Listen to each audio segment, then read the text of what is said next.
Hello, welcome to Wrestling in Mom's Basement. This is going to be our retro review, which is WWE's Battleground 2013. I, of course, Patrick Young. This gentleman to my right is my co-host, Joe Venuto. Joe, let's get over with the shit show. Battleground 2013 took place on October 6, 2013 from the first Niagara Center in Buffalo, New York. Commentators like Holger Lord, John Bradshaw, Field. We've arrived at one of the least interesting shows in recent not recent memory, but of last decade. Actually, that whole time period might be at least interesting, but yeah, there's just not much interest in this show. I can't. Let's have not surprised. The world title matches are both rematches, and all too many matches aren't anything huge. Why is the time match? They're just supposed to go with the show. It's going to be even worse next time with LSL 2013. Let's hope we never did that. Open video recaps the Dale Bryan vs. Randy Orton feud. World title title, Robbie Damage, Alberto Del Rio. Del Rio's defending this is a hardcore match. Alberto immediately said forward, but he's dropping from the ropes to give Van Dam control. Moonsault at the barricade puts the champion down, then slingshot the detail into the chair, gets two back inside. Alberto comes back with a wicked backstabber for two before a few chair shots gets seen. Chair is wedged between the top of the rose bump. Rob comes out with a kick to the face. Rob pulls out ladder, blazes Alberto in the face and knocking off the floor. Back in, roll front on Del Rio onto the ladder, on his ladder, and the champion takes over. He satchel the Zaguri and stops the ladder on the Rob for two before grabbing a trash can. Rob drop kicks back in his face and both guys are down. Super kick puts the champion down. There's split leg moonsault on the Del Rio onto the ladder for two. Rolling Thunder hits the ladder down. There's the arm breaker. Ricard makes the save by hitting Del Rio with the bucket. Aaron himself a trip to the floor into the barricade. Rob drop kicks the ladder and Del Rio hits the 5-star on the ladder onto Del Rio on the floor. Back in. Hardcore don't pinfalls count anywhere. Del Rio kicks out too. Van Terminator tip misses. Not even extreme rules mean that, and the rules are supposed to be, extreme. Del Rio just said the chair, drops Rob face first on the steel before taking Rob in the head take over. He wraps around the arm, crosses in the chair, puts on the arm breaker, retaining 16:03. Honestly, better than I thought it was going to be. It's nothing special, but the spots were pretty decent. I had no memory of Del Rio versus Rob Van Dam. If you asked me before watching this pay-per-view, I probably wouldn't have told you that was a match that never happened. I love RVD. I can tolerate Del Rio in some matches. But again, this didn't necessarily set the world on fire. But it was a rather fun match. Yeah, it was a fine hardcore opener, but the only thing that really sold was the last 3 seconds when Del Rio took apart RD's arm. It was interesting to see Del Rio valiantly overcoming two guys to retain the title by submission.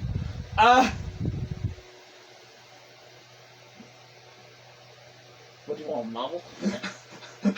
That's all I got. He's watching BCC Crumble. Yeah, I was trying to figure out what Cesaro and Wheeler Yuta were doing, sorry. C+.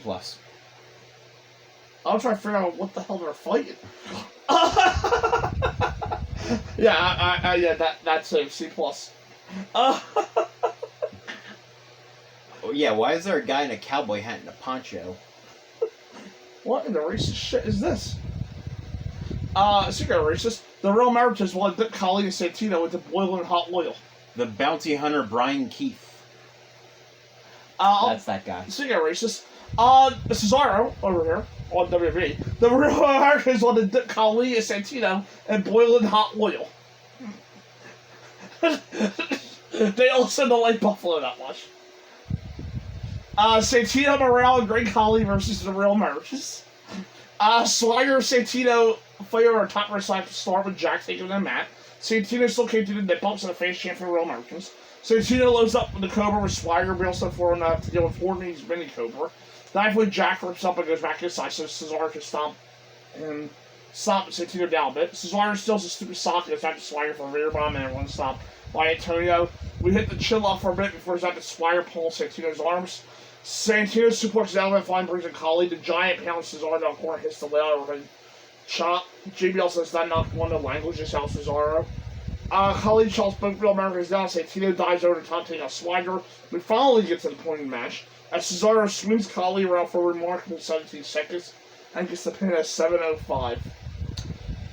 Yeah, pretty bad match. But honestly, Cesaro's feats of strength are always a win here. And I've heard of worse ideas for putting matches on the pay-per-view. But yeah, this was not a good match. This was a one-move match, but it's a really cool visual of a colleague getting swung. Other than that, there's... Really... Ironically. Oh, yeah. There's nothing really... No, there's really nothing here. D-. I think I fine. I was hard shaking that F, but D-. Breast cancer is bad. Up next, Chicago title. Archer versus Curtis Axel. I'll give you $5 if you knew this match happened. This is the result of Truth beating Axel by fluke earlier this week, or otherwise Mr. McMahon booking. Truth takes it to the start by pounding away the corner, says Axel to the floor. Axel says Truth in the barricade a few times for two back inside. Match slows down, championship Truth a bit and gets off a drop kick before the chin lock. Truth fights up and hits some forwards to get rolled for two. The spin form, this is the same as the set core buster where Axel sends him into the buckle and the fans chant forward. Back when the Axel listens to them and hits his neck during the cover to retain a 632. Yeah, so there's nothing wrong with this match, but there's also nothing right with this match either. Yeah, this is just one of those other matches that are filler on this card. I take a shot every time you say that, by the way. This is boring with no crowd interest whatsoever, and it felt like a waste of time. I also have to review the match. I put on my notes. This match is held by the commentators other than Slur's Heyman's second favorite. Against the guy Stephanie McMahon insulted for never beating anyone on TV earlier in the week. So, most of the match is Truth beat up Axel, and Axel still win the end. There's nothing special, like past said, but there's nothing wrong with it. So this is just a match that happens. I totally checked out a crowd that cheer for JBL doesn't do them any favors. I gave it a D. D bias.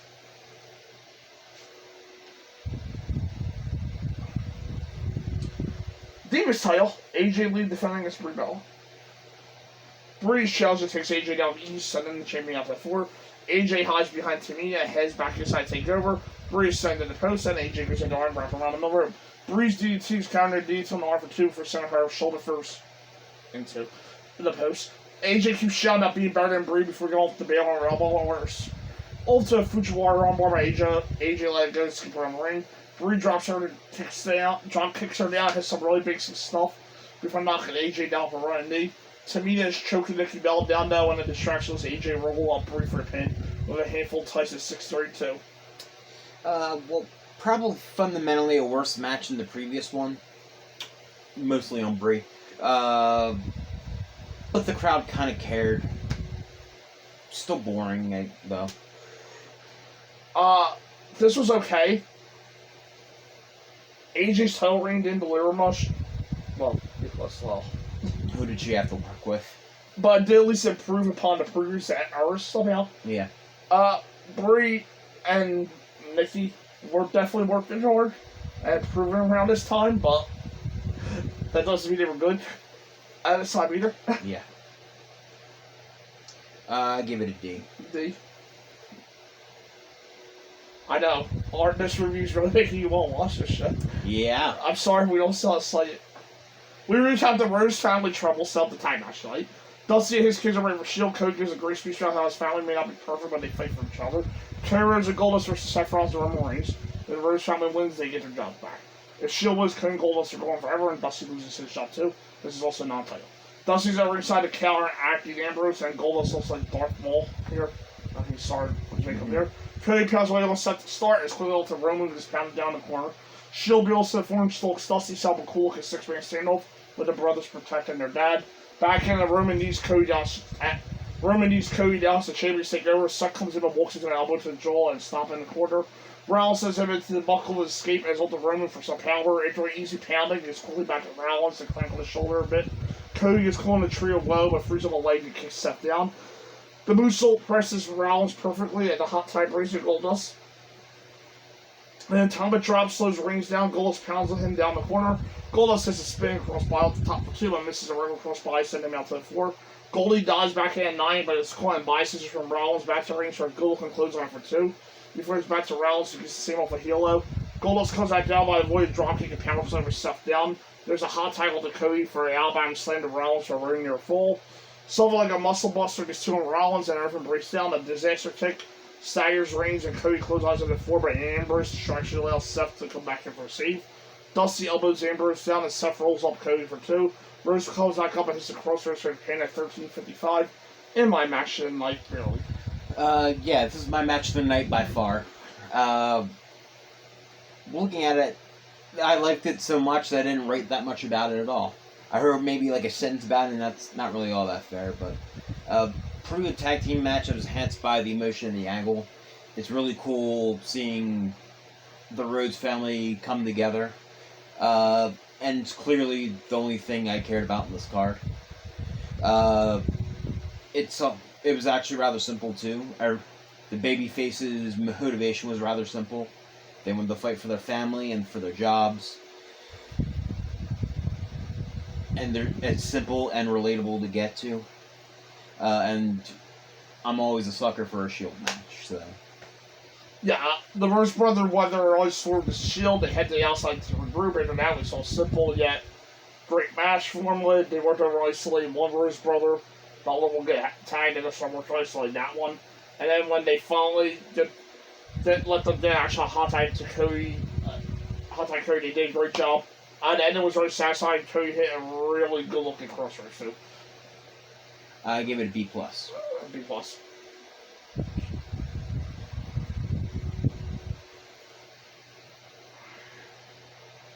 The Rose family celebrates some tag teams. Mike Rotano, Arn Anderson, kind of celebrating. The old school family fringes that Dusty and Arn celebrating together. Hellas. The fuck? Oh, there we go. Oh, that sounds good. Hey, she's Chip Jarrett. One, CM Punk. Where the fuck's Punk? I'm not gonna lie. I thought John Silver was Braun Strowman for a second. I'm not gonna lie. I thought this shit didn't exist. Why the fuck's that on that show?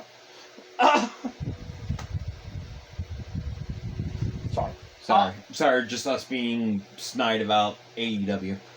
Hell in a Cell ad with R-Truth pursuing us its evils. Sure. Tony Khan has a gift for Sting in Philly. Okay. Hogan RVD team again in Philly too.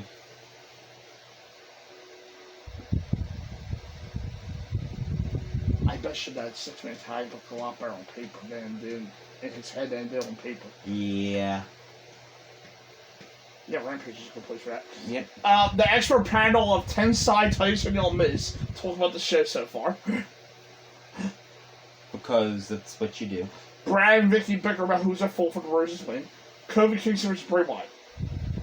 Bray's runs him over to start, but Kofi comes out with a kick to the face. Kofi gets crushed with going top, so Bray can take over with some shots to the ribs and neck lock.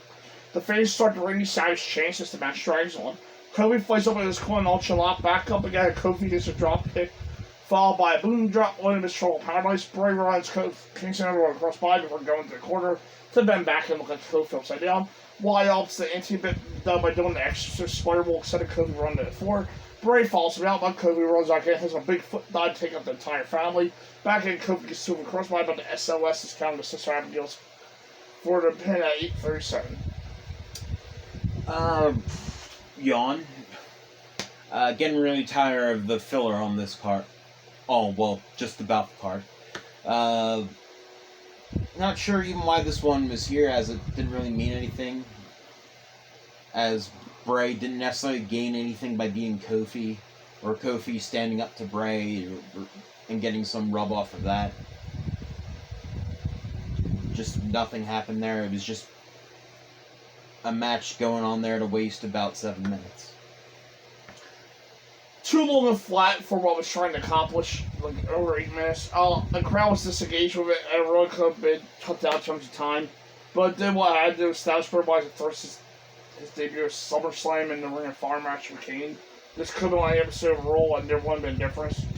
At least I believe it was cool to see the Spider Wolf for the first time. I believe that was the first time it debuted. I give it a D. D-.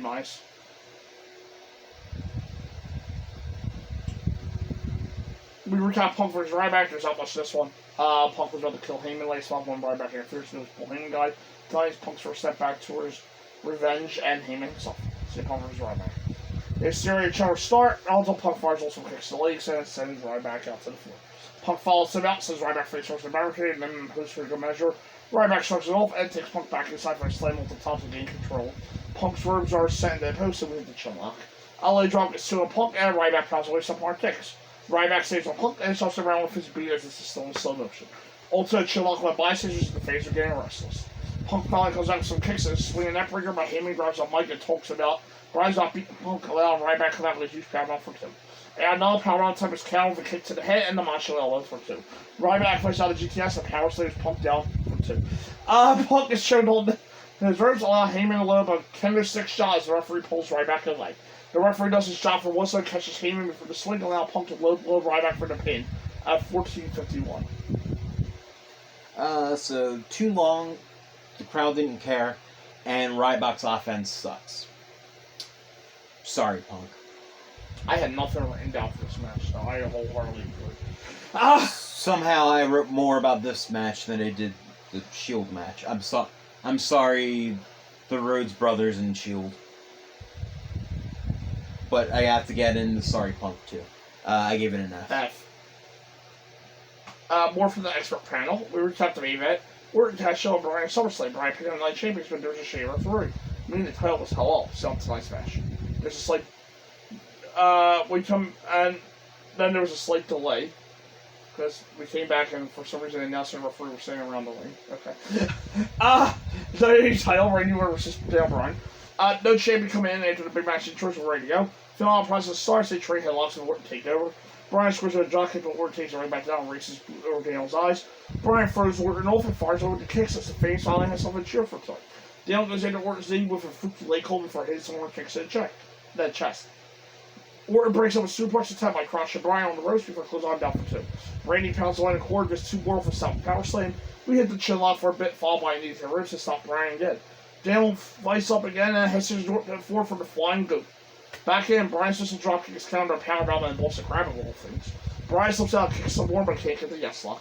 They hang outside, Orton goes into the prayer mode, sending Brian to post, the barricade, then post again, and back in, and superplexes 2 and Daniel as the crowd isn't really into this. Backslide is 2 for Brian, and there's a big kick to the head for save.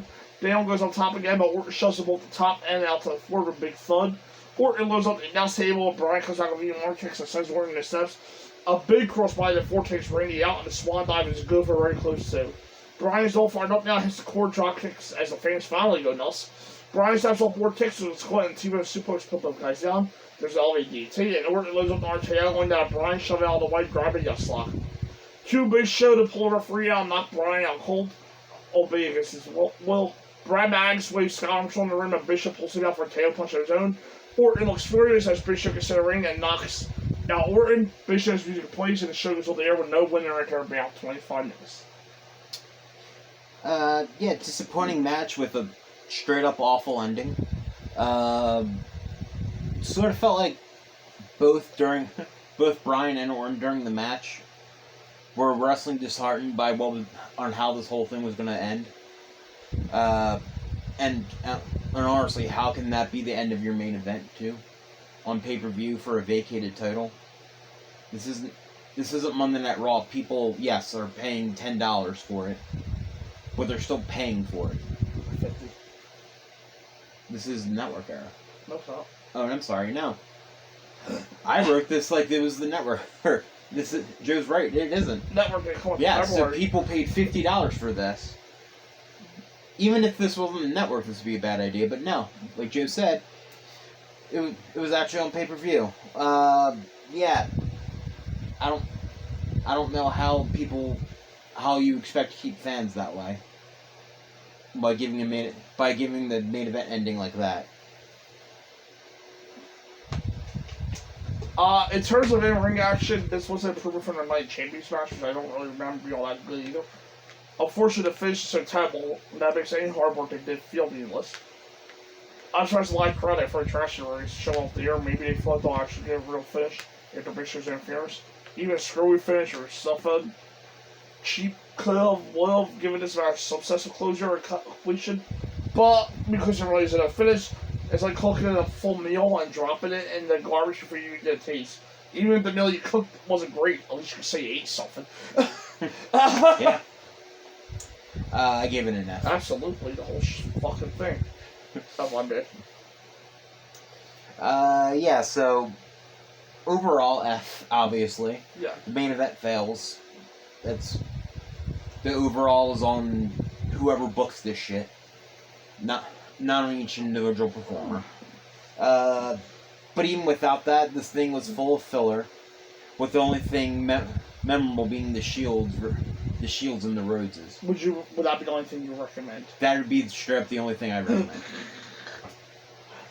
Dorian and RVD had an okay match. How to go out of your way to see. Okay. Yeah, it's really nothing to write home about. But yeah, the rest of the show shouldn't have been on pay-per-view. And yeah, I'm saying that about the main event of the show. And how they ended that was WCW at levels of bad. That should strike a chord with WWE there. I gave it a F. This will be like a B normally, this show. But